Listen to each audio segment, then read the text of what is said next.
Welcome back, everybody, to Body Bags. I am Critterbuster, and it probably looks like I've been asleep all day because I have. I woke up just to do this review for you guys, so I hope you guys enjoy this. This week's theme is vehicles slash automobiles or anything that has like motors or stuff like that, I guess, or anything that like drives around. And this week I chose a made-for-TV film from 1990 called Wheels of Terror. Now, this movie has never been available on DVD. It's only available on VHS. It was from 1990, and it stars Joanna Cassidy.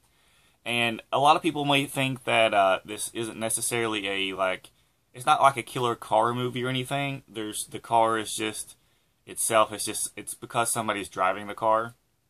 It's not an evil car or anything at all like that.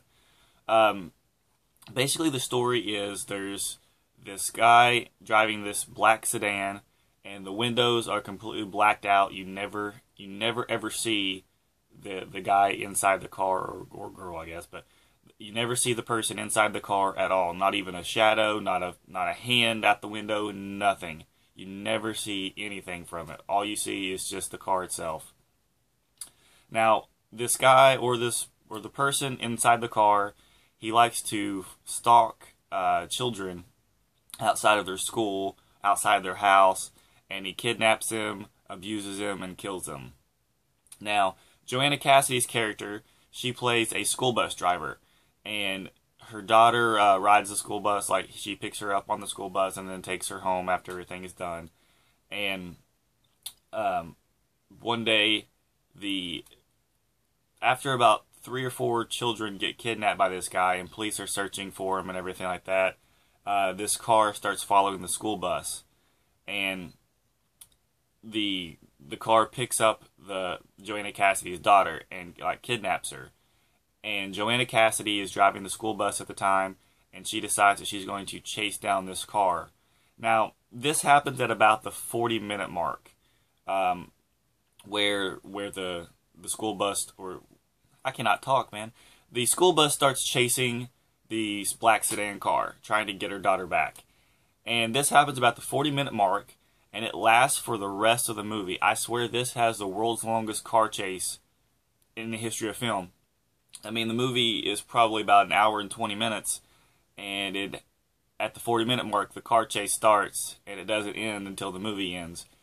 And it's just weird because, there's a moment at the beginning of the movie where there's a mechanic working on the school bus, and he just has like a little one-off line saying, he's like, "Hey man, I put a race motor in this car, or in this bus. This bus can do 190, just like that."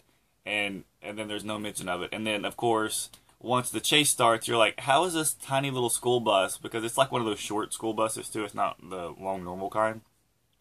She's like, how does this school bus keep up with this black sedan traveling, off-road and everything? And then you got to remember that, well, the guy put a race motor in it or something, which is really weird. Why he would do that, I don't know. But I always liked this movie. I thought it was pretty good I watched it when it, in the early 90s. I remember watching this a lot on TV, and always wondering why it never made a DVD release.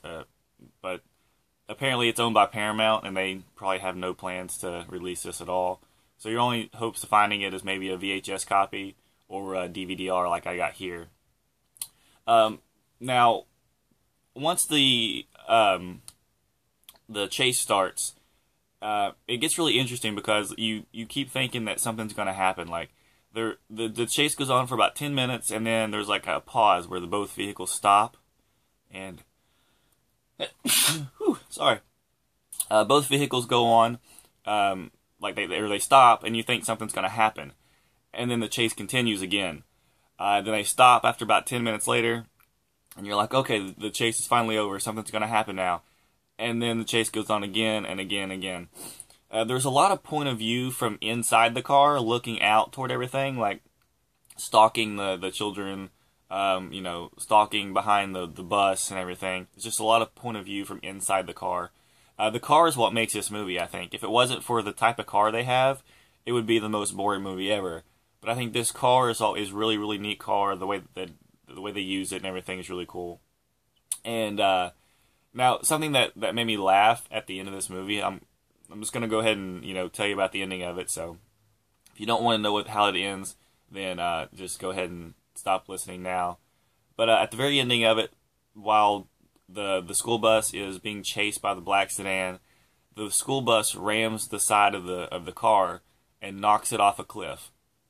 And they stop at the edge of the cliff, and they're in rejoice. Oh, I'm so happy, it's all over now, it's done, it's done. And then all of a sudden, at the bottom of the cliff, you see the car driving around, coming back up the cliff, and it's going to ram the school bus. And it's gaining speed, and she can't start the school bus. And finally, at the last moment, she starts the bus, drives away, and for a second time, the car runs off the exact same cliff within just like 2 minutes.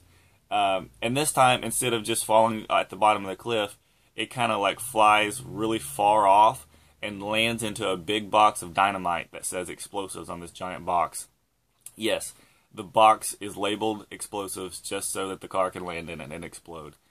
But again, because it ends this way, you never see who is responsible for all the murders of the children. You never see who's inside at all. You don't know why he's doing it or who it is. But I actually recommend this movie. I think for a made-for-TV movie, I think it's really interesting. Mainly just because of the car. I really like the car design and everything. It's really cool. I've always wanted to have that car for myself. But it's just like this really black, dirty sedan, and it's just covered in dirt. You can't really see anything about it. They probably just got this car from a junkyard and was able to make it work, and then decided to use it. But guys, I definitely check this out if you like made-for-TV films about cars or anything.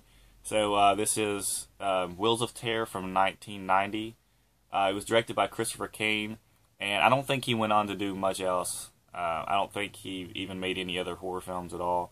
The little girl who plays the daughter, her name is Marcy Leeds. I know she was in Near Dark, and another movie called like Out of the Dark or something.